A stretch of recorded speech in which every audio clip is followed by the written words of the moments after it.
of committee. So today we're looking at the Q3 sort of data, and we've got a mixed scrutiny group with us today. We're joined by our colleagues from Health and Care, Learning Skills and the Finance Scrutiny groups. So I'm going to start with agenda item 1, which is any apologies for today. So I know we've had apologies from Councillors Edwin and Councillor Peter James. They're not able to be with us today. I believe we've got apologies from Councillor Gwynver. Councillor Lucy, you've got your hand up. Yeah, I think Councillor Allard. Councillor Allard. We've Councillor also Bryn. Councillor Gareth Jones, please, Chair. And Councillor Bryn. Councillor Gary Mitchell apologise as well. Thank you. And Gareth Jones, Councillor, Chair. Yeah, thank you. Any further apologies? We've got apologies. Sorry, Kath, go on. We've got apologies from Councillors Peter James, Chloe Mosefield, Ben Breeze and Peter Roberts and Carl Lewis. Lovely. Thank you very much. Item 2 on our agenda is disclosures of interest. So that's to receive any disclosures of interest by members relating to an item to be considered at this meeting. Okay. So we'll take silence to be no. Obviously, if there's any difference, then catch my attention. Put your hand up. Chair, Councillor Bryan's got his hand up, but I think it may be It's a legacy hand. Well done, Brian. Thank you. Okay. Item 3 today is declarations of party whips. This is to receive disclosures of prohibited party whips which a member has been given in relation to the meeting in accordance with section 78.3 of the Local Government Measure 2011. So any disclosures today? Just check the chat box. Sarah Davis is having some issues with her camera, just so we are aware of that. She's going to try and rejoin. Thank you, Sarah. Okay, no disclosures of party whips. Okay, thank you. Okay, we'll move on to the content of the meeting today, and I think James is going to present some data for us. Is that right, Catherine? Yeah. Can I ask members what we're going to do? We'll stop at each objective, following each objective, if that's all right, James, and we'll ask questions. So starting with objective 1, obviously. And can I ask officers or portfolio holders, whoever's going to answer the questions, if they could please introduce themselves with their job title? I think that'd be quite useful for members in this joint meeting today. So over to you, Catherine and James. Thank you very much. Thank you. Yeah, so my name's Catherine James. I'm the Interim Head of Transformation and Democratic Services, and James also works in the area as well. So hopefully you should be able to see what James is sharing with you. Yeah, we've got James's. Well, it's just a black screen at the moment, but it's got James's name on it. Okay, it hasn't come through yet. Not yet, no. Okay. Okay, so in terms of this afternoon, then we've brought together the 3 scrutiny committees to undertake some cross-cutting scrutiny. We're going to be looking at the Q3 performance of our corporate and strategic equality plan. And this Q3, if anyone isn't sure, is looking at the 1st of October to the 31st of December. So in terms of our corporate and strategic equality plan then, so this is known as Stronger, Fairer, Greener, and it's the priority work for the Council and is driven by the Cabinet's work programme and their ambitions. It sets out 3 wellbeing objectives, which you can see there in the middle of the circle, and the actions we need to take to deliver these. So the purpose of a corporate plan is to present the wellbeing priorities over the next years. So from 2023, when it was first introduced, to 2027. So all council services and staff help to contribute to this. And the detail, if anyone is interested, is obviously in your packs as well, starting on page 33. And it's also available on our website as well, if you visited the website and typed in our vision. So it's important to note that the plan doesn't include all of the work of the council. A lot of work happens within services, and this is monitored in those service business plans. So as you can see on the visual, we've got 3 wellbeing objectives in this corporate plan. And these are, we will improve people's awareness of services and how to access them so they can make informed choices. The second one is about supporting good quality, sustainable employment and providing training opportunities and pursuing real living wage employer accreditation. And then finally, the third objective we've got is to tackle poverty and inequality to support the well-being of the people in Powys. And the outcomes of achieving those objectives are shown on in the box to the right of the circle.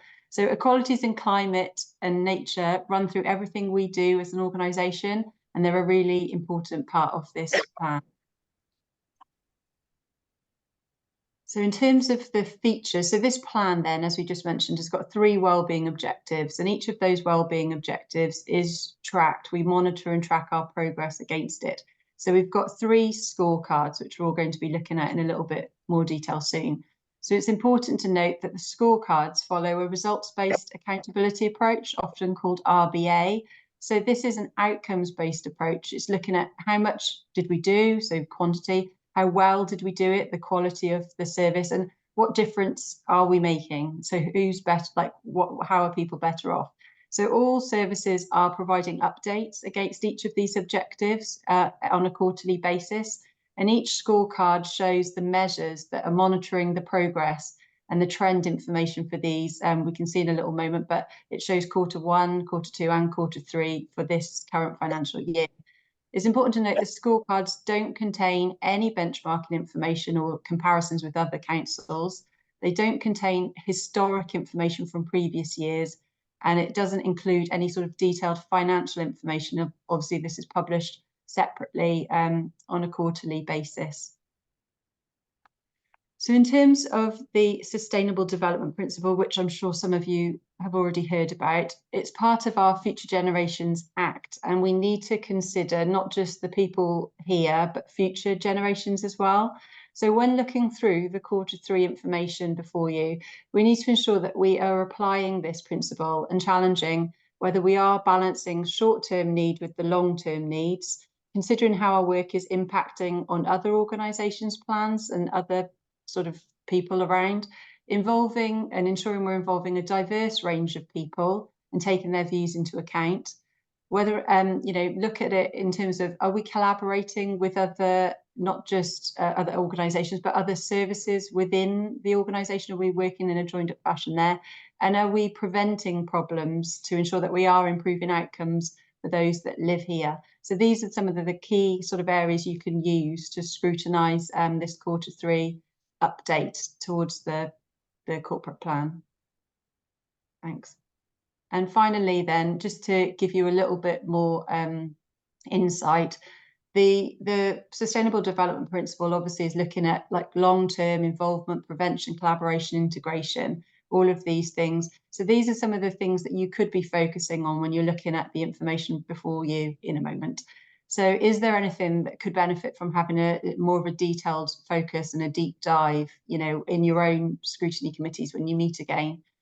Does that voice of the service user and the people of Powys come through in the updates for this Q3 performance?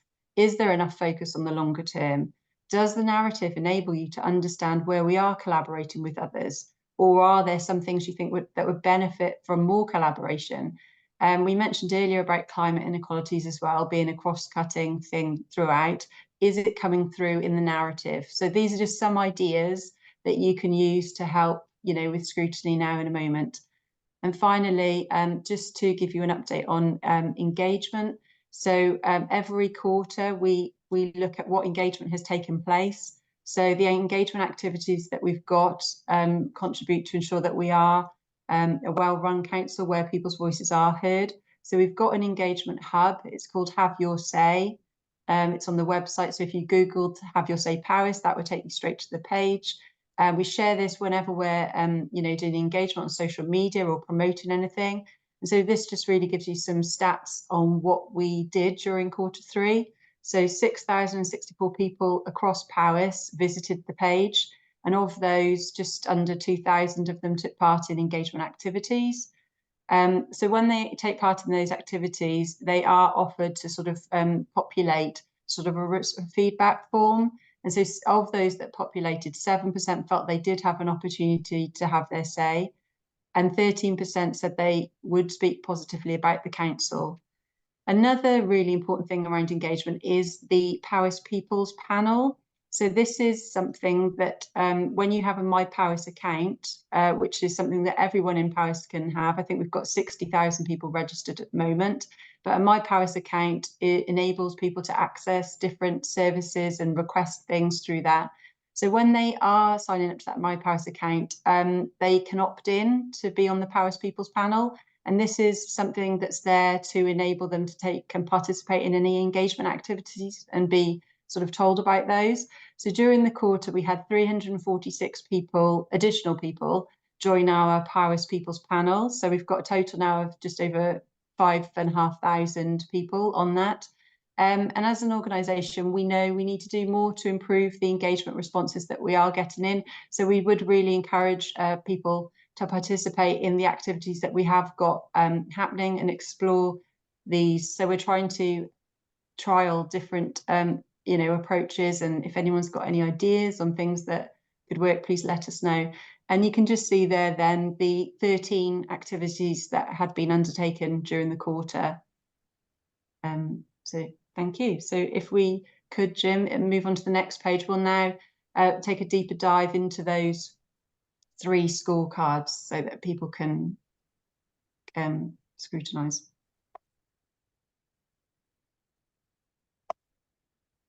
Okay, so shall we open up to questions, Catherine? Okay, members. So we're looking at objective 1. Councillor Adrian. Sorry, my hand won't raise. Before we move on, can I just ask about that engagement overview? Because I was a bit concerned with the 13% positive feedback has dropped from 25%. Is that going to be explained through this, or I don't quite? It's I know we get a lot of negative feedback, but that is quite a significant increase in negative feedback in my mind. Can you give any light into it, Catherine, for us, please? Yeah, so that obviously, as I mentioned earlier, is based on people that decide they want to answer the questions, which not many do. And if we look at the denominator, so the total number of people that actually responded to that, in quarter 1, for instance, we had 105 people respond to it. In quarter 3, only 36 people actually responded. So that's based on 36 people, which obviously isn't representative of the county. So that's why we're really encouraging people to participate, so we can truly understand, what people are thinking. Yeah, so that kind of implies that people want it to complain than give you good positive feedback, really, doesn't it? Mm. Okay, I'll take that as a good answer. Thank you. Well, And thank you, I guess, Catherine, the topics on which you're asking for feedback, they obviously change, and depending on the strength of feeling on that particular topic, that the numbers will alter. But yeah, Adrian, maybe that's something that we should call into ERC. We could look into those figures in more detail at some point. Right, I've got a few more hands up now. Because Catherine's sharing their screen, I can't see who's next, but I've got Lucy on my screen with her hand up.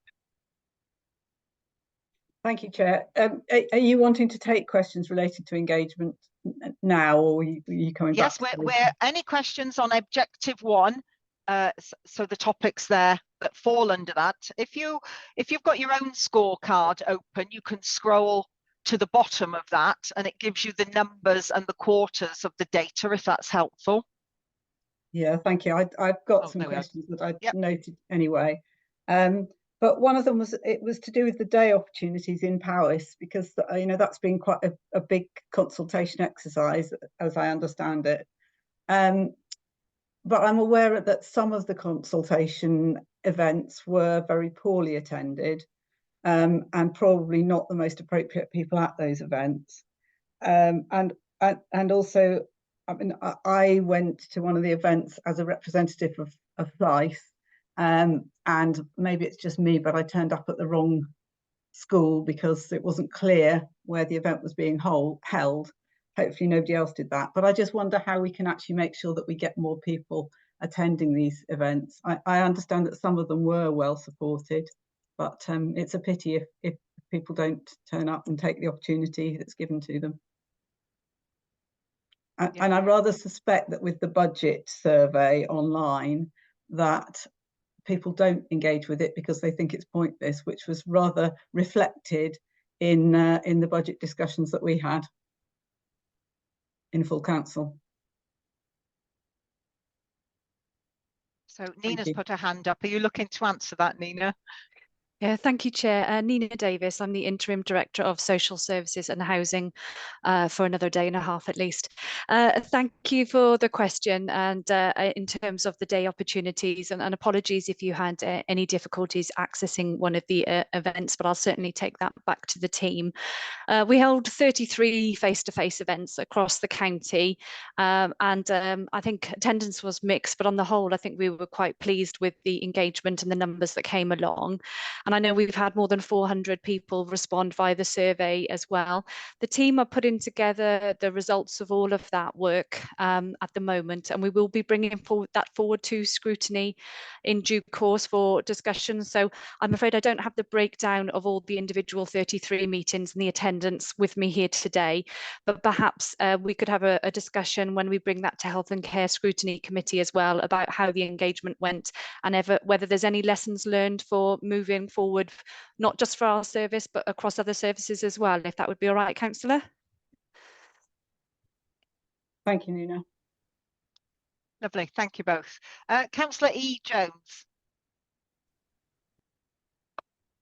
Thank you, Chair. Are you intending to go and have a look at the report itself as part of this process?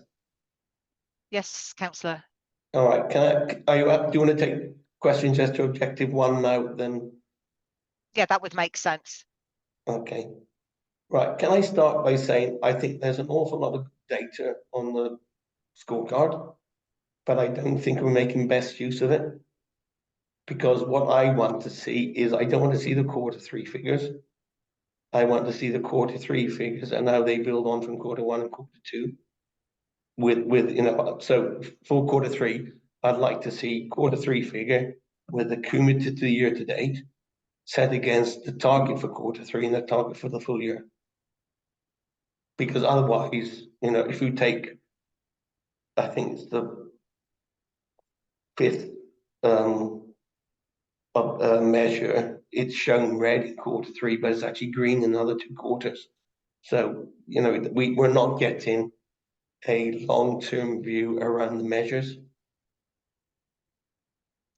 So I don't know, does Catherine want to answer that? But what I'm looking at here then, Councillor Gareth, 0.5 under the quarter measures, percentage of customers satisfied with their responses when contacting the council. And at Q3, we're on 80%, which is off track because the target is 83%. It's been on. Yeah, sorry, carry on. It was on track in Q1 at 84, so obviously above target. At Q2, it was 83.5, so above target. But now at 80%, it's below target. So but we have the question is why it's below target? No, the question is, what is the position for the year as a whole? Are we on target? Well, it says in the narrative that this is a cumulative year-to-date figure. So if Catherine wants to come in there, I'm reading that the target for the year is 83% and we're below target. Okay, I can see that now. Yeah, okay, fine. Thank you. Yes, and thanks, Councillor Gareth. Yeah, so if it says cumulative year to date in the measure sort of column there, as you can see, but we can look at and have a discussion with you if you like, just to sort of see if there's any way to make that a bit more clearer. But yeah, that one is cumulative. So it's cumulative for the year. Yeah, but the point I'm making is a general point as well around those that aren't cumulative.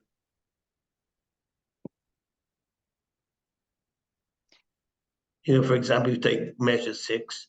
Okay, the data is only collected in Q1 and Q3, But the fact there's no data in Q2 to me is wrong. We should be carrying the Q1 data into Q3 and making that note of it. There may be reasons for some of them it not being a quarterly measure, and we'd have to investigate and feedback to you. Yeah, but what the point I'm making, Catherine, I'm obviously not making it very well, is that in my mind, we should go to the last time that measure was recorded and put that figure in quarter. And for example, for measure 6, I would expect the same figures for quarter to appear in Q1 and Q2. We've got Jane with a hand up. Did you want to come in at that point, Jane? Yes, please. If I may, I think, I think monitoring performance and the data we provide has to be useful for you as members to challenge that appropriately. Bearing in mind the extent of the data that we're looking at, that needs to be balanced with data that is robust enough to give you what you need, but without overloading you as well. And I think it's a very difficult balance to get right. I'm more than happy, I think, for us to take on board some of the specifics, not for here today, I don't think, Councillor Gareth, but definitely get some feedback from you, because, these are broad, they are very different, some are cumulative, some aren't, and there's a lot of data here. So I just want to make sure that we can get what is appropriate, one, in terms of the resource needed to put it together, but also then what is really useful for you as members. So it may be worth having that conversation outside. Yeah, but I'm not looking at this as me as a member. You're thinking this of is the public. This is yeah. public. I'm looking at this as Mrs. Davis living in Aberedu. Yeah. And she needs to be able to understand the statement. Mm-hmm. Okay, thank you for that. So yeah, a little bit of work to go on there behind the scenes in how the data is presented. Margaret, you've got your hand up next. Sorry. Yes. Well, no problem. The audience for this document concerns me. As a scrutiny member, it's interesting, don't get me wrong, but I look at 01, contacts. Now, that's fine. I can see, numbers and what's expected, etc. But I want to know the picture across Paris, so I want the statistics with it. Simple things like which areas, what the questions, because if it can be as something that is relevant to one area, so you're going to have a lot of people from that area on that particular issue. I just don't get a picture. The number is fine, and you want that to increase. You want Powys people, public in Powys to get in touch with the council. But from a scrutiny point of view, I want far more detail than that. Not to be excessive about it, but at least want to know which areas and what were the specific issues. So this is fine, but not for using in any way or only as a very limited use. I see it in scrutiny.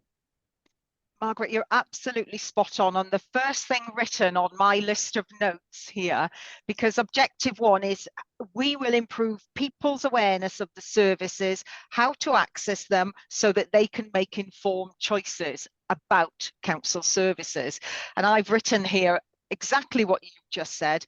Item numbers 1 to 5, the number of contacts to the council are falling. Fine, 80% of those are satisfied, but what about the other 20? And just as you've highlighted there, I have written, is it geographical? Is it service particular? Is it, what are the reasons before that? So one of my suggestions to ERC committee is, because this falls within our remit, that maybe this is an area that we would want more of a deep dive to look in how accessible the council is. As Gareth Jones has said, how accessible, how understandable is the information we're sharing with the public, and how meaningful is it? So I think you've spot on there, Margaret. Thank you very much for those comments.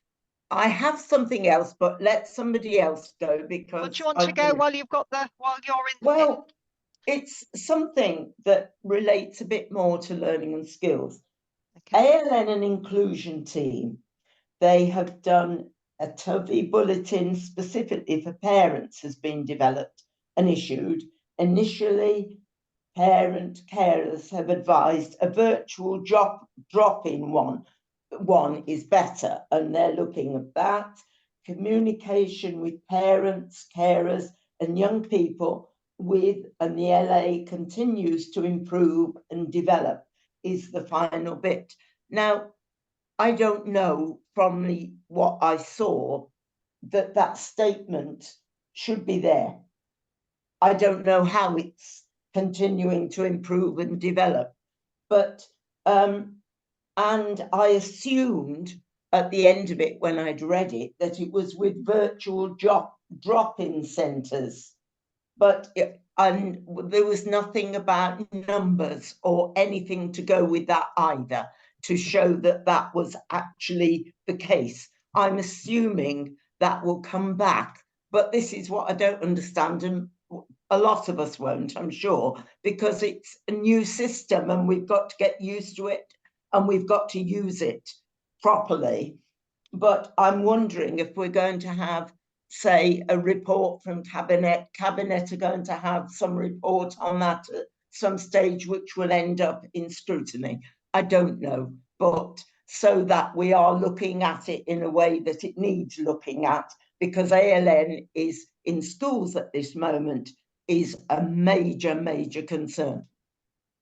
Yeah, so you've highlighted there, Margaret, a very specific way in which the council is contacting a particular audience and how maybe that's not been done in the best way. So I would throw that back to you as a member of Learning Skills and say that's probably something that you want to make sure does come to your community so you can interrogate that more deeply. So really good points. Thank you very much for that, Margaret. And unless Lynette wants to come in at that point and add anything to that in terms of school service. Yeah, happy to, if that's okay, Chair. Yeah. I can't see myself, so I hope I've got my camera on and you can hear me, but I'm Lynette, Level Director. Certainly hear you. You can't see me, can you? No, we can't see you, Lynette, but can hear you. I have got my camera on, I think. But, I can see you. Okay. Yeah, so just on that point, Margaret, I think it is something that we looking at in learning skills around the ALN and the ALN Act and all of that kind of thing. We've also got member development lined up, coming up shortly as a request from the Health and Care Scrutiny Committee to have member development around ALN. In terms of this report card, it is about how we contribute. So you can see in education, there isn't an actual target or measure in this objective, but we do contribute to how we, work with our service users. And so for this quarter, that's some of the work we've done. So it won't be an ongoing, that comment may not come in quarter 4. We may have done something else in education around supporting this objective. But for this quarter, that's some of the work we've done to support this objective. But as I say, we haven't got a measure, but in terms of ALN, completely agree. ALN is a big, a big issue in many of our schools and something we are looking to address. And a new ALN strategy is being devised, and that may well come into the quarter 4 performance at the end of the year this year. So it's just how we've contributed in terms of education to objective 1, and for the quarter 3, that's some of the work we did to contribute to quarter 3. Thank you, Chair. Thank you, Lynette. Okay, so Councillor Chris next with the hands up. Thank you, Chair. It's interesting because this is work in progress, and it's nice to see it coming more together with data in. But I think they're all of these different measures are trying to do different things for different people. I just want to return back to the reduction in positive comments, or that from the 25% that had been received in quarter 1 to 12% in quarter 3. I think that gets me to ask questions of why was that drop, and was it around any particular service? because to me, that feedback would say there should be some lessons to be learned. And are we capturing those?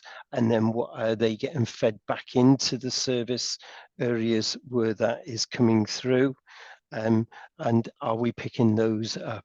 And then is there wider learning to be shared across all of the scrutiny committees and those other services that the council provides? I think as we're now starting to get data into these tables, I think there needs to be some form of reflection that goes on where it can be reconsidered. Is this the best way of being able to present it? And I think I've said this before, not necessarily to this joint committee, but in some of the other committees I've been, it's the audience that you're trying to address this to that we need to be mindful of. So if this is for the public, I think there needs to be a bit more of an explanation behind it. If it's for councillors, I think that's different. If this is for partners, I think then there needs to be a different interpretations to them.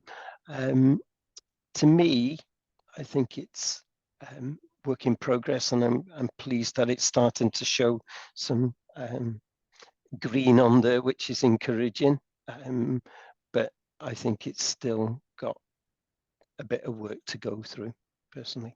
Yeah, I mean, I think, Chris, you raise a really good point there of who is it targeted. Councillor Gareth mentioned if it's for Mrs. Jones in Aberedo, is she expected to understand this? So, Catherine, can you give us some clarity on who it's actually designed for? Oh, So Clyde's got his hand up.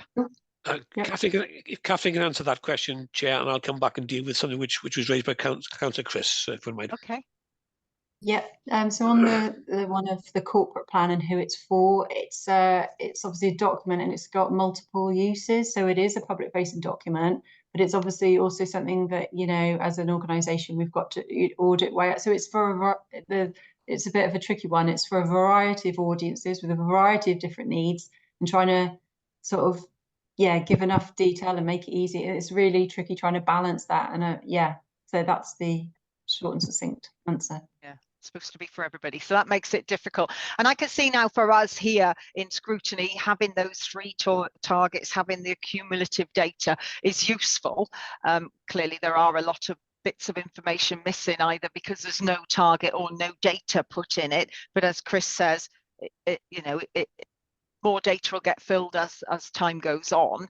But yeah, I question its use as a public facing document, but you know, it does get you to ask different questions. So if you take the number of people in Powys that have access to preventable digital solutions, for example, I mean, it was at 316 in Q1. That's on the, so it's reduced down. So what interventions have we put into place? Now that may be in some of the commentary above, which we not necessarily unpacked. But to me, it gets you to ask more questions. And I think from a scrutiny point of view, that's useful and helpful. Thank you, Chris. Clive, did you want to come back in there? Yeah, only on the point which Councillor Chris raised with regard to the reduction in positive responses. I think Catherine said at the start of the meeting, Chair, that there were only 30 odd responses to this in total. So with such a very, very low number of responses, and I hope Catherine will confirm that to be correct, but with such a low number of responses, it's hard to draw, learning from such a low response. Yeah, absolutely, Clive. And I think that is where I said, I think maybe the way in which the council overall interacts with the public, because a number of these points here are about participation and contacts with our public, and they're probably for ERC to sort of investigate a little bit more thoroughly as to what's going on, what are we doing well and what are we doing not so well. So it's a bit more work to do behind those numbers, I think. Councillor Little.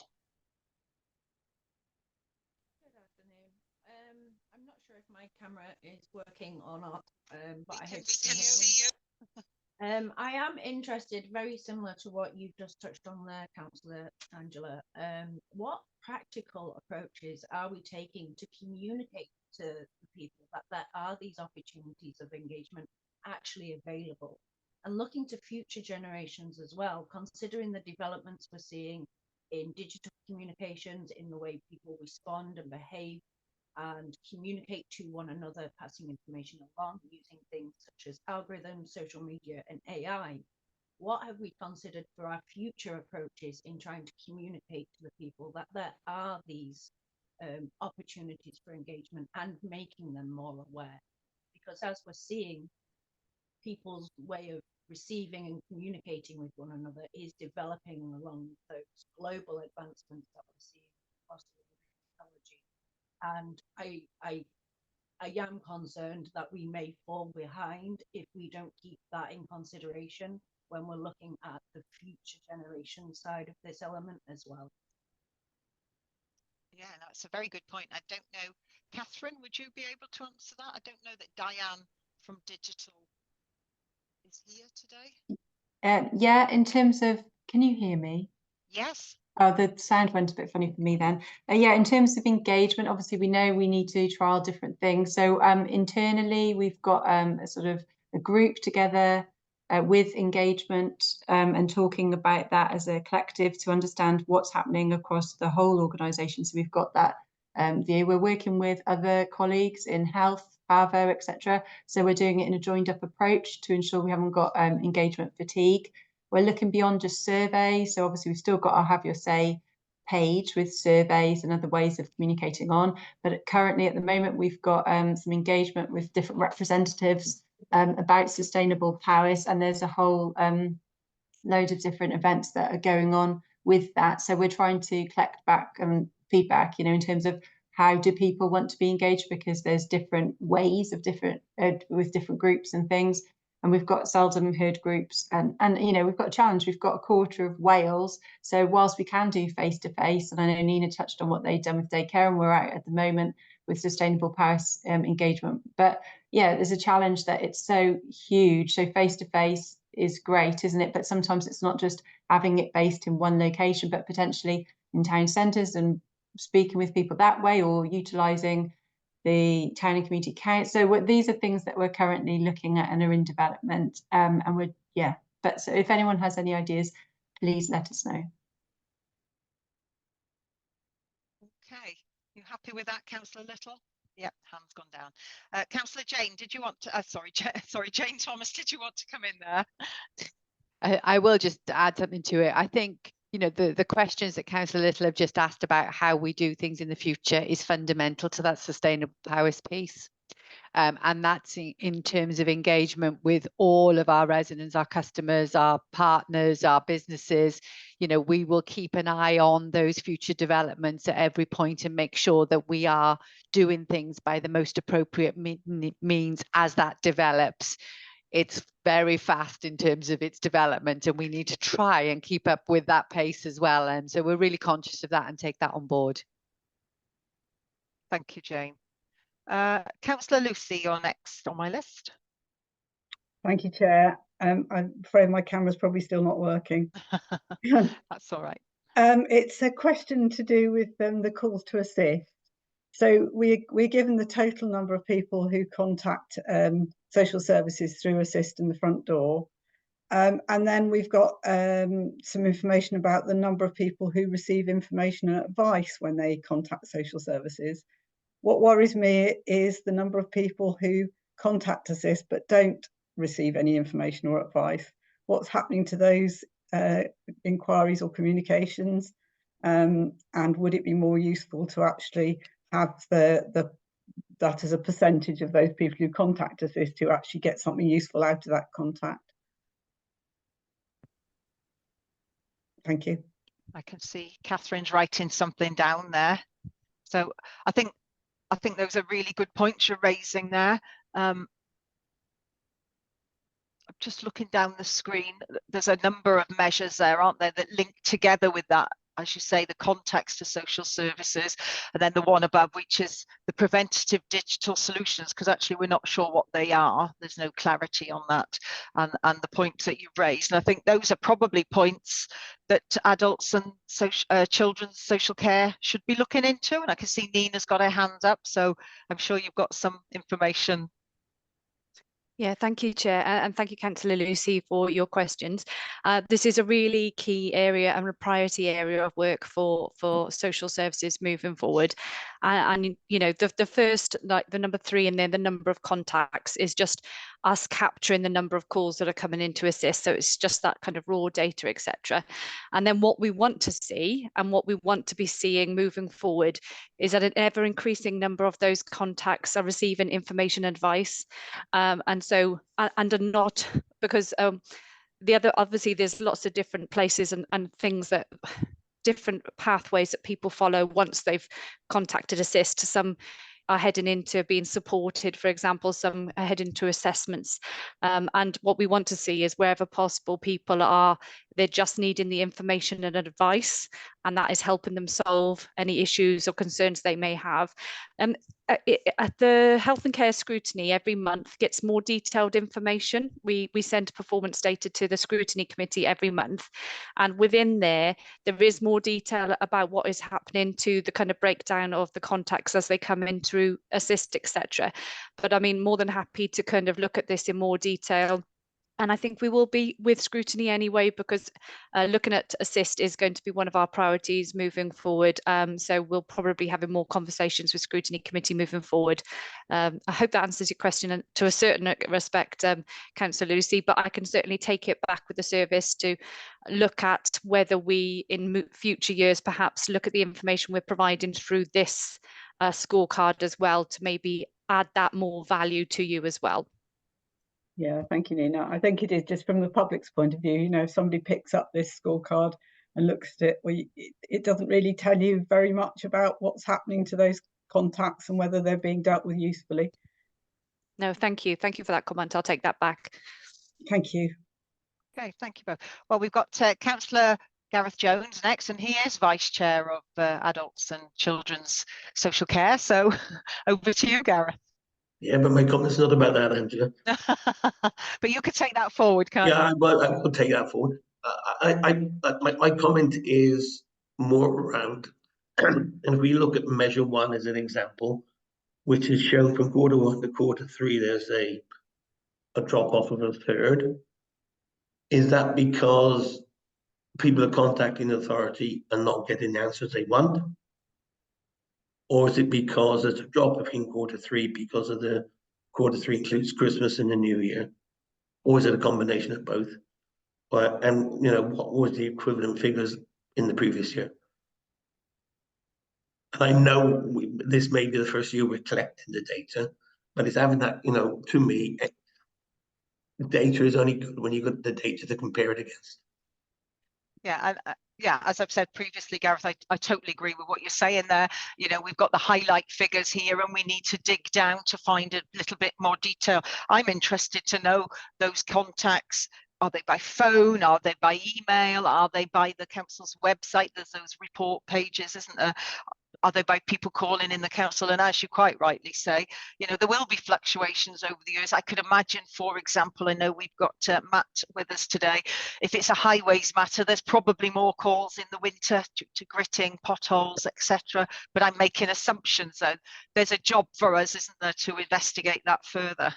Can I then pick up another point, just coming back on the point that Councillor Chris made around when he said it's good to see so much green on the scorecard?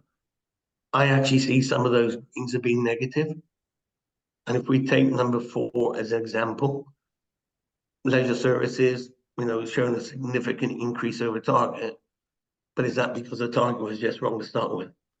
Well, that is always a question, yeah, where you pitch a target. Yeah, definitely. Yeah, it's got to be ambitious, isn't it? To me, I would expect 40% of the targets to be green, 30% to be amber, and 30% to be red. And the red will be because of services setting really challenging targets and failing to meet them, but having a reasonable explanation why they failed to meet them. rather than services setting targets that, you know, they can meet without making any effort. So Catherine, would I be right in thinking the services each would set their own targets? Yes. Jane's got a hand up actually. Oh, Catherine, Jane, I don't mind who answers. Go on then, You're Jane. mute, You're Jane. speaking. Yeah. Services do set their own targets, but not without challenge. Okay. I think it's fair to say we review where we've been in previous years. We review against target there. Did we overachieve it? Therefore, was that target too low? Does it need to go up for the following year? So that challenge is very much put in at a service level and through the service performance meetings, where obviously there is a lot more data shared at that individual service level so that they can make sure they've got that right. And that challenge does come in there, both from the directors and the portfolio holders and so on, to make sure that we are pitching that as best as we can. I think in terms of the leisure, if I recall, and Diane's not here, there were some changes to the membership, and we think that is showing part of the increase here as a result of that membership drive and some of those deals that were put in place as well. So, but we can find that out in more detail. Okay, and I'll just add to that Matt Perry, head of highways, etc., has just responded that there are statutory targets too. For example, it's a 70% recycling target for 24-25. So yeah, thank you for that as well, Matt. Right, we need to crack on. We're still on the options objective one, but I've got Danny and Rafe, and then we're going to go back, if that's okay, to Catherine to continue the presentation. So Danny next, please. Thank you, Chair. Firstly, I'd like to say that I don't really understand this document, to be fair. But what I do get from it, for instance, I'm looking at highways, transport and recycling. It's mainly about recycling and mainly about buses, really. Yet there's no mention of highways infrastructure, drainage infrastructure. We all know that there's problems within them areas, yet they've not been identified. There's no targets for maintenance, no targets for, well, for anything to do with the infrastructure of it. You know, it's almost like it's just pushed out, forgotten about. If in my eyes, I could be wrong. Thank you. No, you're right that those things aren't in there, and I know I can see Matt is here, but the trouble is this document in particular has 3 objectives. The first one that we're on now is how we improve people's awareness of services and their access to them. It's not necessarily about the delivery of them, although I'd like to bring Matt in to see what he has to say there. Yeah, thank you, Chair, and thank you, Councillor Danny. You're absolutely right, and I think what you've just raised there comes through in terms of the service-specific measures. So within this Q3 document, if you go through it into the service-specific areas, you'll see within HTR we have got specific measures, although some are annual. So, for example, the condition of the highway network, that is stuff that we monitor on a yearly basis. So there are measures in there, like how quick we react to fly tipping, but they're very service specific, where this one is a corporate objective. So I don't know if that explains it, sorry. Yeah, I think the challenges Danny's seeing is what the residents see on the ground, and I think those are service specific that we do need to bring back to our scrutiny meetings when we have those meetings. So I think actually, Danny, you probably understand this better than you realise. Maybe Thank so. you for your question. Yeah. Thank you. Thank you. Councillor Rafe. Thank you, Chair. I would just like to make a couple of quick points on Measure 7, which is percentages of council tenants satisfied with the housing service. Unfortunately, I think there might be a typo just in that description of the measure, but I think this is a really important measure, and a little disappointing that we've got no data, and understandably that it does say that it reports in Q4, but whether that can be improved upon so that we have a better idea throughout the year, and that we then have something to include on this table. And then also just the point that obviously satisfaction comes in different levels, and if I understand this correctly, it would have to be either not satisfied or satisfied to be included on this as a measure. But whilst I just question how realistic that is in terms of what people's experiences will actually be with the housing service, whether actually they may consider themselves moderately satisfied or highly satisfied, as I'm sure many of them will be. So yes, it would just be good to have more data on that, because it's a very important measure in my opinion. Thanks. So Nina, did you want to come in on that point? Thank you, Chair, and thank you, Councillor Rafe. It's a really good question, and you're right, there is a typo there in the measure as well, so we'll pick that up as well. I believe this measure is about the STAR survey, which is a tenant survey which is undertaken across Wales, and it's undertaken, I think, every 2 years. And so I think that's why this measure is reporting in Q4, is because we will have the results of the full survey to be including then. But you're absolutely right to ask about, well, could we be providing satisfaction data throughout the year moving forward? And I think with the work that the Housing Service is undertaking in terms of keeping in touch, we've got a customer, a real big customer first kind of project starting this year, customer care project. And I think you're right, and we should take that back to the service so that we could see if we can provide more quarterly satisfaction information and data coming out moving forward. So thank you for that suggestion, really helpful, and I'll take that back to the service. Thank you. Thank you, Nina. Thank you both. So I'm going to hand back to Catherine so we can move on to objective 2. Yeah, so there isn't a presentation, Councillor Angela. It's just moving on to the screen onto objective 2. So yeah, I'm just conscious we have 34 minutes left and 2 objectives. So I think we'll take as read that we've got concerns where there are boxes here with no data or perhaps not quite up-to-date data. And I think we'll take it as read that there are a number of measures where we need a little bit more information behind the scenes. But this measure now, objective 2, is that we will support good quality, sustainable employment, provide taking opportunities and pursue the real living wage employer accreditation. So if anybody's got any questions on that, the measures are there in front of us from 15 down. I always immediately jump to the red to have a look at those, and you can see in Q1 and Q2 there were some things in red, but unfortunately to track them forward is a little bit difficult when the data isn't there. So Liz, you've got your hand up. Thanks, Angela, and thanks to everybody for all your questions, because it certainly gets us to focus. I got a couple of questions. One was, I just wondered when the data will be available on the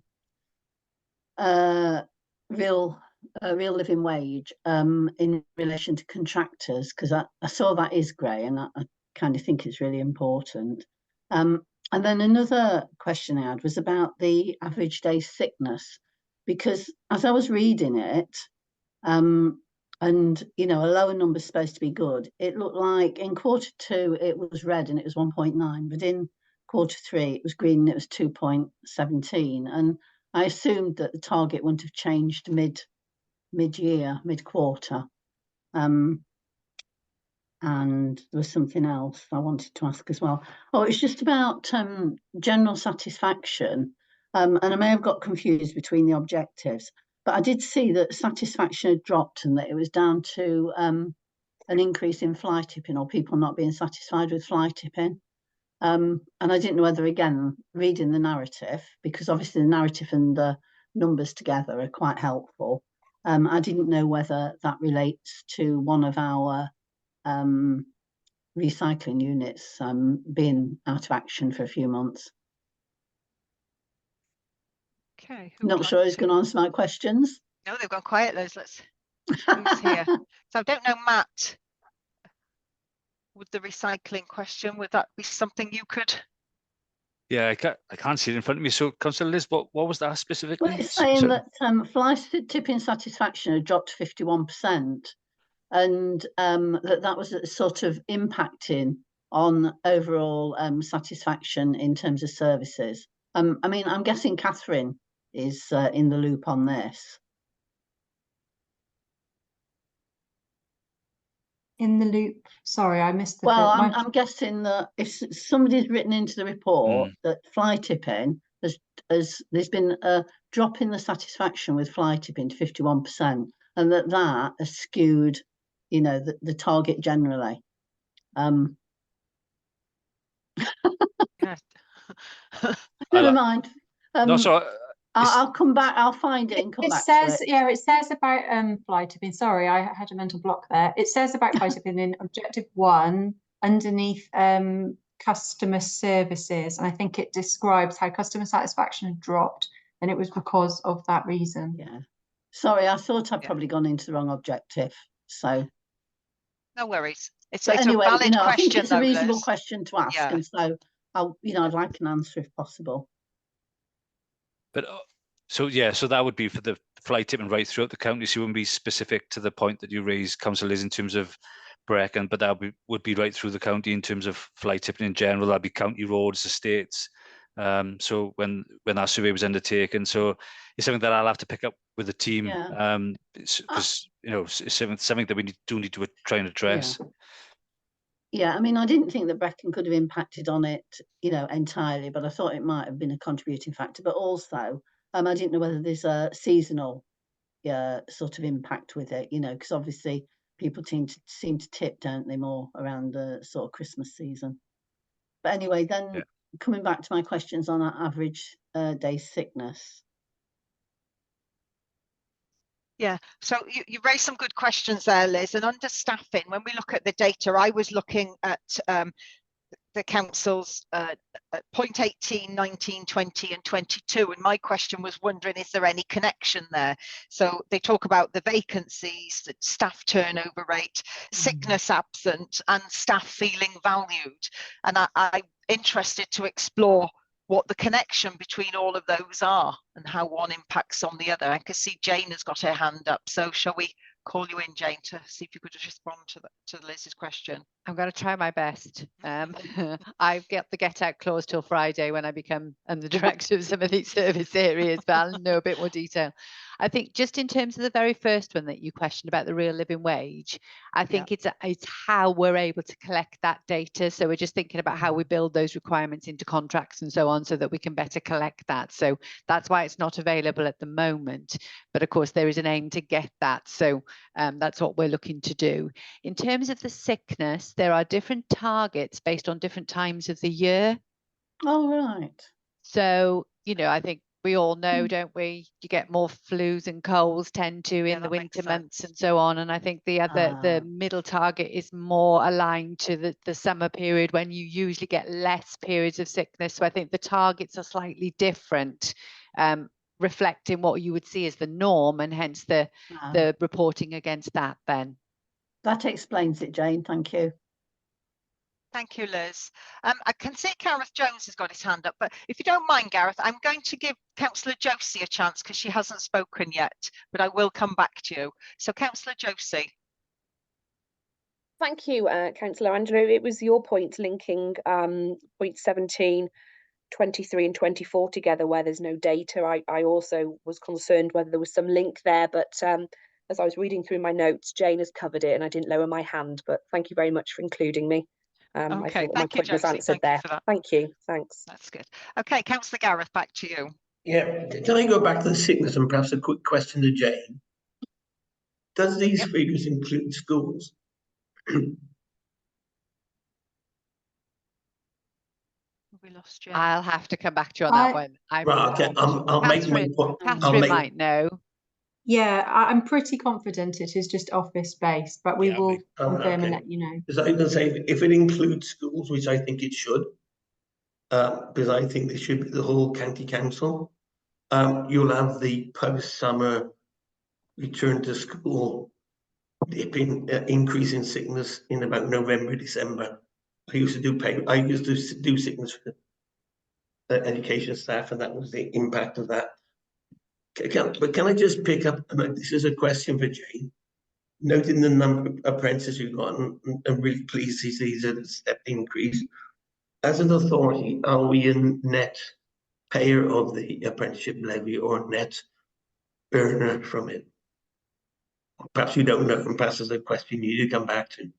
I'm not sure we can quantify that because we don't. We go and get the support we need from organisations that are covered by the levy, but we don't necessarily see the exact figures for that. I mean, in terms of our levy, it is substantial. So I don't know if we can find that out, but we can have a look. So yeah, it's a good point. So are you saying the provider gets some income from the? Yes, it doesn't work the same as it does in England, in Wales, I'm afraid. Well, no, I'm thinking that's the way it may work in England with SIPFA. I think they claim the money, and the employers don't know what they claimed.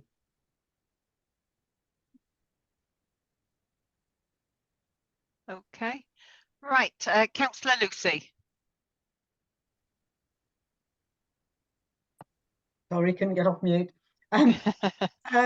All the measures on the scorecard all relate to internal council employees. It just strikes me that if our objective is to look at training opportunities and employment across the county, and we're looking at improving the economic situation in the county and trying to retain school leavers and make sure they stay in the county, perhaps there should be a measure in there about total employment within the county. I know it's less easy for us to directly impact on that, but it is an important measure. Yeah, I think you raise a really good point there. This objective, though, is about the council's employment and the council becoming a sustainable and living wage employer. But I think you do raise a really good point there, and whether we could look at that in a wider context. As you say, if we're losing our young people, what is going on in the county, isn't it? I think you raise a really good point. I don't know how that could be done. I don't know, Jane or Catherine. Would there be a way to do that? Lynette's got her hand up. Yeah, thanks, Chair. Just to come in, I think Councillor Lucy's raised a really valid point, and it is something that we are, we do have that sort of information, and I think it relates as well to Councillor Garrett's point about school data. They are a large part of our workforce, albeit with governing bodies at each school. But however, I think there is some work to do around capturing what's happening in terms of, apprenticeships, making sure our young people are getting those opportunities within the council, etc., etc. So the post-16 comes in here as well, and looking at all of those opportunities. So there is something, I think, it's a really valid point, and I think it's something that in Q4, in the section down below, which is how education has contributed to this objective, is something that we can consider putting in the narrative going forward, and perhaps next year having some measures as well, but we can consider it even for Q4 in the narrative of how we contribute from the school sector. So I think it's something we can take on board. Thank you, Chair. Thank you, Lynette. That's a really positive response. Are you happy with that, Lucy? Yes, yeah, that's great. Thank you. Lovely, thank you. Councillor Josie, you got your hand up again. Yeah, sorry. It's going back to a couple of points that have already been mentioned, but going back to 19, where it says staff turnover rate during the quarter, and we've got our percentages in there for Q3, 2 and 1. Is there any chance, because I have just tried to have a look and I can't find any, are some of these staff losing jobs because of redundancy due to funding positions or because they're moving on? And I think I might like to know the differences in that figure. I don't know if it's relevant at the moment, but I've just been trying to flick through and looking through my notes, and I couldn't seem to work out, when you say a turnover of staff rate, to me, I can't locate what specific bullet points that might lead to. Is that making sense, or am I just full of flu? No, you're making sense. Because to me, I've got lots of people that do work for us with Powys, but they're in a funded position that might only be 2 months or 6 months or 12 months. And that's not really a turnover of staff problem, is it? If it's only a short work placement. So that was my point, really, is that those figures to me are just baffling me. Yeah. I could have an answer to that, please, Chair. Catherine, any Can you shine any light on that? Is this purely people who leave and therefore a new person steps into that job? Yes, yeah, Yes. that is what our turnover is. Yeah, So and in this relation, wouldn't count jobs that come to an end, so a redundancy of term. post or fixed term that come to an end, that they wouldn't be counted here. I'll confirm. I don't want to say, but I'll confirm now. And also in relation to the other one that we just spoke about before, about the wider economy, I think it was Councillor Lucy mentioned it. Yes. We do have a wealth of information in our wellbeing assessment that we produce, which is on the website. So please go have a look at that. And the Wellbeing Information Bank, there's data and information about the economy on there. But I do think, a bit like Lynette, we'll make a note and bring some of that through next quarter. Brilliant, thank you. Councillor Adrian. Thank you, Chair.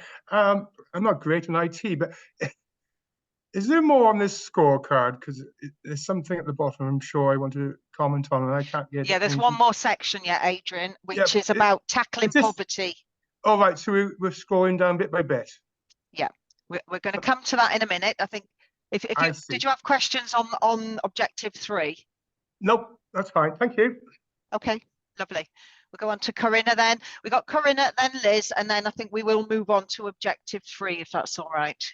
Just a couple of observations. I found navigating all this a bit confusing, but just an awful lot of this is about the difficulty of recruiting and looking at adult social care. There's concerns about succession planning. So people have finished the Grow Your Own course, but not had a job to go to, so been lost to another authority. And thinking about housing, the problems of recruiting, because what we can pay is not what you can get commercial private rates, and maybe for plumbing, say, or electricians, and for the possible need of job reevaluation, hourly rate. Don't know if anybody would like to. I think Matt can probably come in there, but I know we've heard in ERC that's been a very successful recruitment drive within the housing maintenance team. I think they've. Is Matt still with us?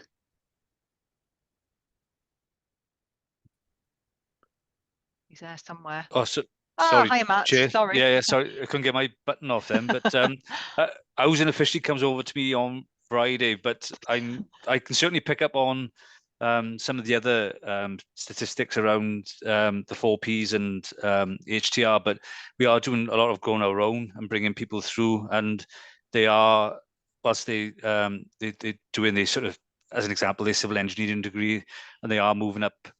So we are keeping them on then, and we have got lots of people that sort of get their degrees and currently with us, so that is working really well. But in quarter 3, just as a high level, strategic property employed an apprentice during quarter 3. Highways recruited 4 apprenticeships during quarter 3. So there's lots of work coming through now. So it is looking positive.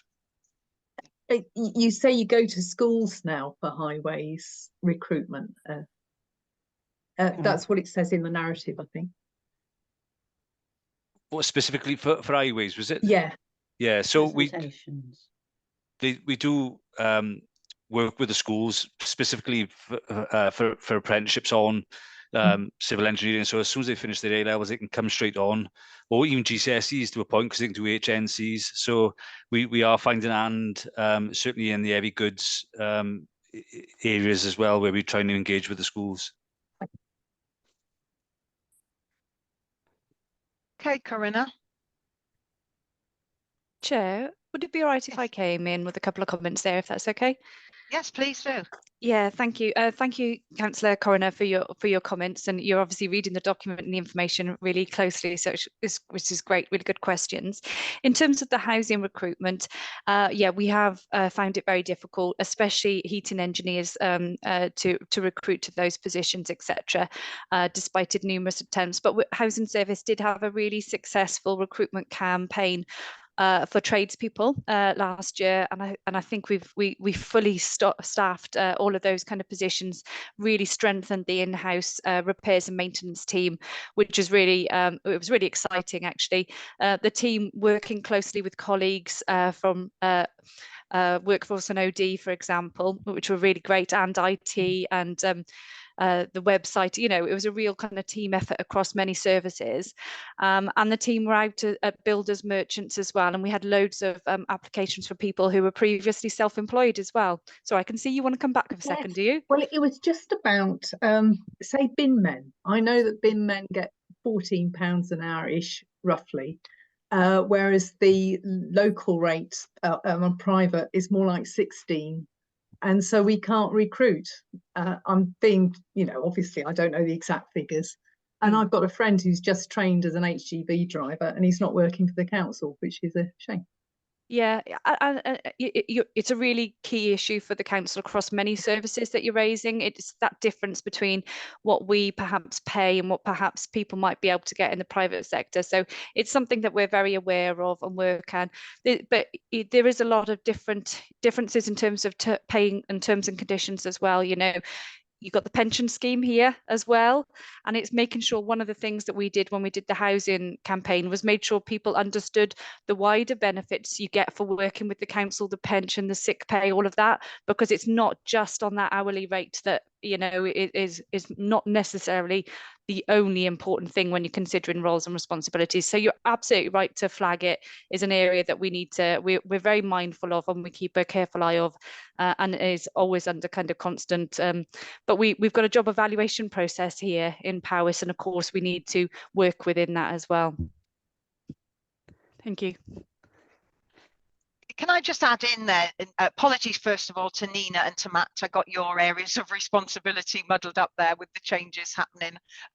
They don't happen till next week though, so apologies for that. But can I just suggest, Nina, that the good practice there that you've just described in that recruitment drive, that those lessons can be shared with other areas in the council, because there may be similar, obviously you're not going to recruit everybody in a builder's yard, but that similar lessons can be used in other service areas.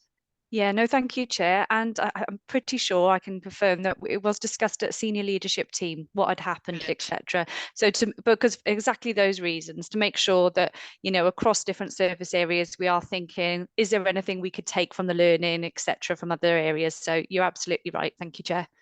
Lovely. Thank you very much. I'm really conscious of the time, members. We've got two more hands up, Gareth and Liz, but would you be happy if we move on now to objective 3, or are your questions specific to this objective 2?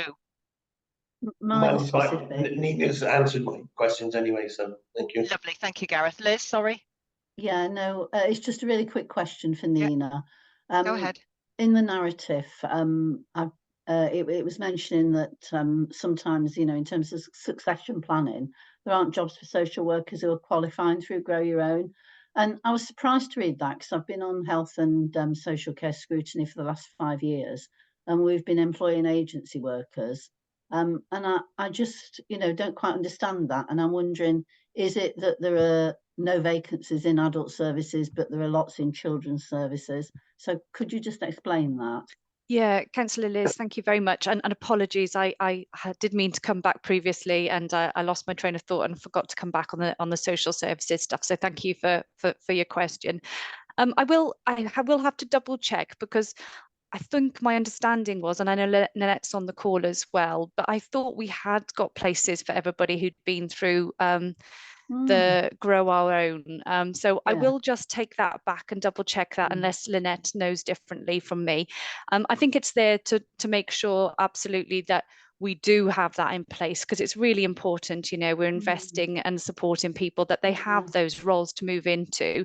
And you know, and I would say that the use of agency is reducing. And I think in children's services now, I think we're down to 22 agency staff, where we were in the 50s.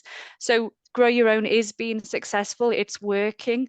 We're seeing the positive benefits coming through across the service. So, but if you don't mind, Councillor Liz, I will just have to go back and check on that comment and just check on that. Sorry, apologies. Thank you. It may just be badly worded. It may just need rewording. It may have just given the wrong impression, I think, possibly. Yeah, no, thank you. Okay, thank you, everybody. So if we could move on to the objective 3 target, and this says that we will work to tackle poverty and inequality to support well-being of the people of Powys. Thank you, James. He's just scrolled there for us. So it's from number 28 onwards. So no hands up for the moment. So I'll just ask the first question here. We've got the target to complete 350 new council homes. And it's for the period from 2023 to 2031. And we can see there in Q1 there were none, Q2 there were 10, Q3 there were 18.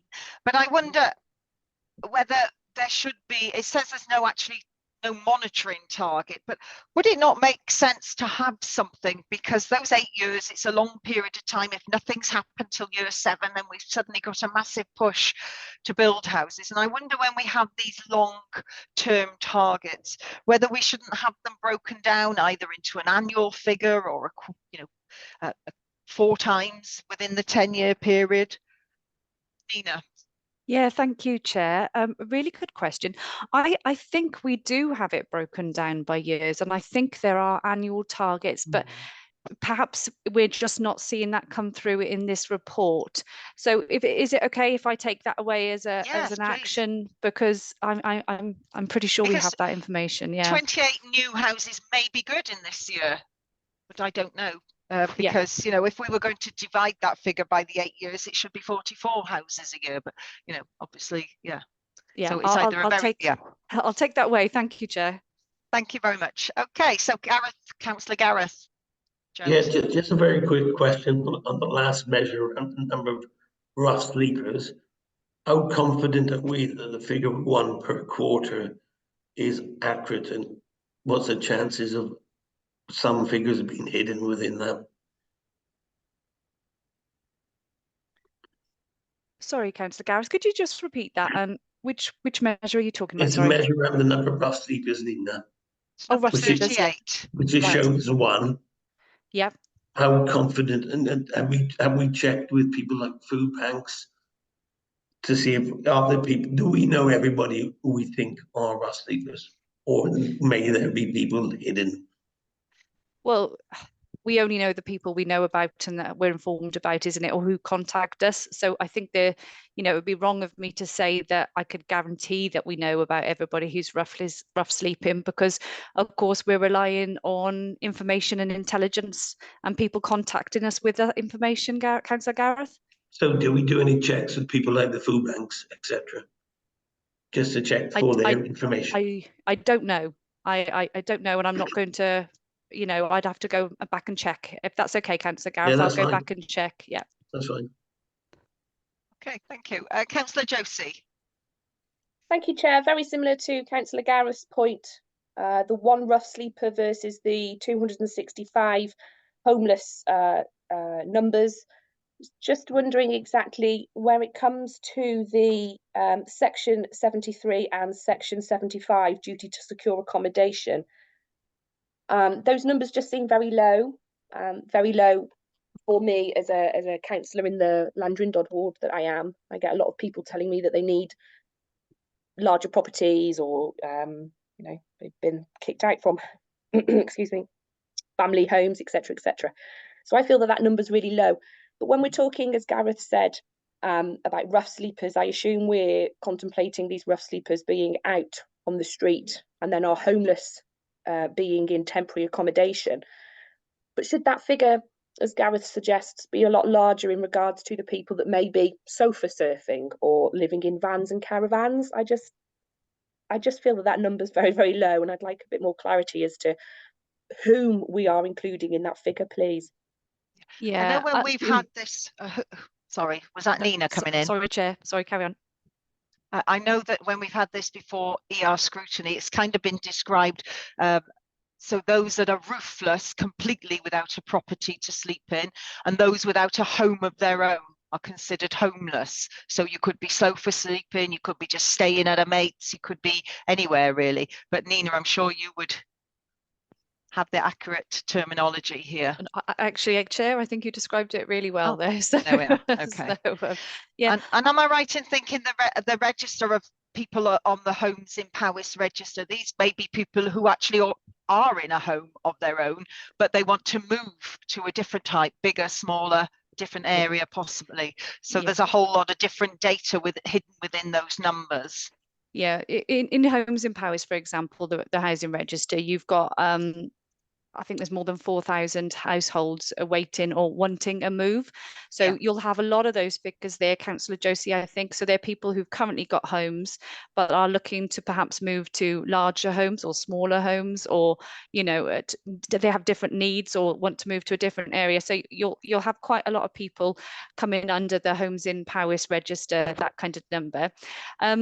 The numbers you've got here are the numbers of households who've presented to the council with a homeless duty, for example, and we help secure them temporary accommodation, whether that's within our own stock, housing association stock, bed and breakfast, etc. And so we're supporting actively. Some of them might be threatened of homeless as well. And actually, those numbers are quite large. If you looked at where those numbers were before the pandemic, for example, they would have been lower. We have seen the numbers of people facing homelessness significantly increase over recent years. But Councillor Josie, if you'd like to get into more detail about it, happy to put you in touch with somebody in housing who would love to talk you through all the detail if it's something that you would be interested in. Thank you. Yes, I think it would, Nina, especially regarding my ward, if you could connect us together. I'll do that. Going back to the original points when we started the meeting, with this being a public document, could we maybe put a few more words into point 33 then, and bear with me, point 37, just so should somebody look at that those numbers are still identified of people actually wanting homes or wanting to change homes, that 4,051, because it does read to me, excuse me, that Powys may only have 265 homeless or roofless people, and I think there should be a little bit more clarity. Okay, I'll take it away as an action to consider the wording that's been used there, to see if there's anything we could do that to make that clear. But just to make it clear, I'm not saying here we've got 265 households without a roof over their head. That's not the case. No, I gathered that. I just think it should be a bit more clearer if possible. Thank you. Yeah, I'll take that as away. Thank you. Thank you. Thank you both. Margaret, next, please. About this area, I have just turned over a page and something I should have said before. So that's all right. Go ahead, Margaret. Oh, you sure? Because yes. Yeah. Well, what I was going to say, it was when we were looking at a section that dealt with early intervention, which is probably at the beginning. But I think looking at data and data that can support people that is being collected is very helpful, because we've got 2 new family liaison officers have been appointed, going to 2 areas of the county. And the data we've got to, the county have this, we have to have a services review by March 2026, don't we? The council has to produce. Well, if you look at it, what impact have those 2 people had on the early intervention issue? Because money is being granted to have 2 more people. Now, I think that data needs to be used to use in argument that for early intervention, and it's an area that I think is of grave concern across the county, that sort of data that we collect on the impact those 2 people have had in relation to families and the support, the extra support, etc., needs to be used. That was all. Okay, so well, Lynette's got her hand up there. Yeah, a really good point, Margaret. We really have benefited from the family liaison officers in many of our schools in our more deprived catchment areas, and we've been expanding that. We've had the grant money to undertake that work. We have a family liaison manager as well. So really the work they've been doing is having impact. It may not be always in figures, but it can be anecdotal in terms of some of the impact it's had on individuals, families' lives, and we have got that data available, and we have got that impact. So again, although it isn't appearing in here per se, but there's more detail underneath here that we could provide around the impact, and that may be something around poverty the Learning and Skills Scrutiny Committee may like to take up, because the work of the Child Poverty Task Force is significant, I think, and there would be work that we would value. I think then you're both spot on, because that early intervention and the data you're talking about should be coming under objective 1, isn't it? Because it's how these liaison officers are helping. That you've got 2 new employees, and you can actually show, well, we were able to deal with X number of, because they were there, you know. At this time. So they've helped those families with their awareness of the services and supports available to them. Very good point, Margaret. Thank you. Councillor Rafe. Thank you, Chair. Just going on from your point on measure 28, and I think just the need for that target figure to be included next to the I suppose the overall target for new council homes. I think it's just a common. It's unfortunately a fact that council house building is often not the requirements of that are often not met. So it'd be great to see that target figure next to that. But also just to say that unfortunately the way I read this is it's not 28 already, it's only 18 because they are cumulative. So we're only at 18. But also then I would be grateful if someone could confirm on measure 36 the definition of absolute poverty that is used for that measure, please. That'd be great. Thanks. Okay, who could come back with that? Oh, Lynette. Thank you, Lynette.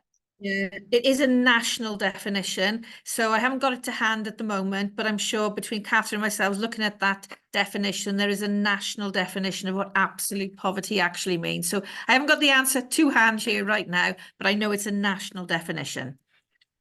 And that's should great. we Thank assume that I'll that's only reported annually then, if it's reported in quarter 1? Yeah. So that's why. Okay.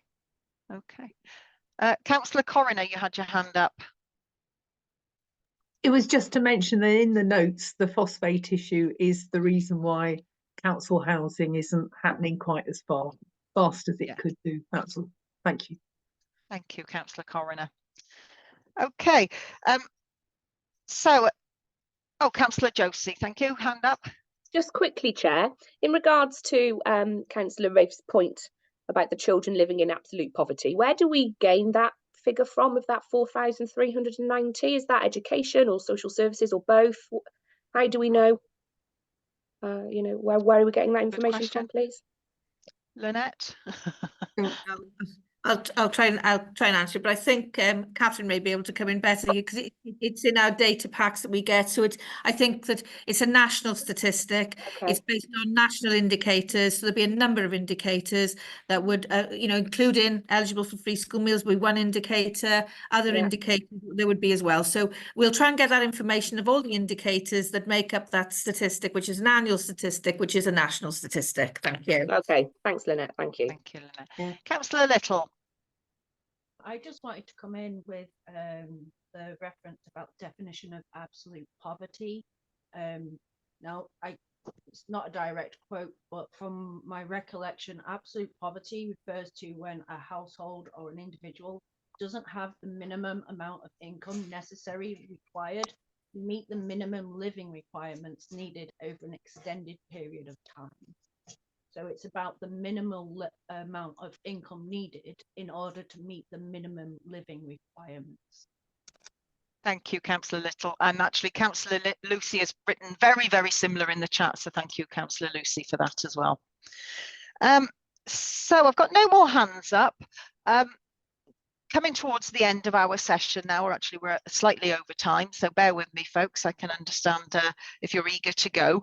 But I think this document is very important. I think we have had some struggles in reading and comprehending, but I hope you feel that today's session has been useful and that we've been able to provide some challenge to the targets in there. I do feel we need to come up to agree some recommendations. This paper is to go before Cabinet, and I would like it to go with some recommendations from this joint scrutiny committee. So I'm in your hands, member, of where you're standing.